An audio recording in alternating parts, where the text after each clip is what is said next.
يا شباب يلا ساعدوني نلم كل الحاجة اللي عندنا دي، وما تنسوش الكونيكال فلاسك والنيتروجين مسال.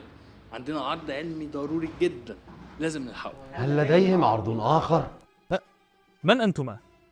أنا المحلق في الفضاء، أجوب أعناق السماء. أنا ابن عصر الأندلس، أسمو جناح الكبرياء. ومن أنت؟ أنا المهووس بالرؤية، المجنون بالضوء. أنا من حبس الظلام في غرفة وجلس معه. ولكن من أنت؟ تعرفان، ليس كل ما يلمع ذهبا، ولكنني من جعلت مما لا يلمع ذهب. كجزء من العرض. ولكن هل سمعت أيضا عن صندوق العلوم الذي يتحدثون عنه؟ صندوق العلوم؟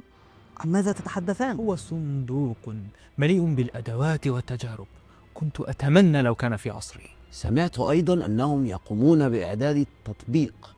تطبيق؟ أي تطبيق؟ صديقاي أنا لا أفهم عما تتحدثان أنتم الاثنان. سأخبرك لاحقا، ولكنني أعتقد أنه يجب علينا أن نلحق بهم إلى الطائرة. طائرة؟ سنطير؟ إلى أين؟ إلى قمة المليار متابعة.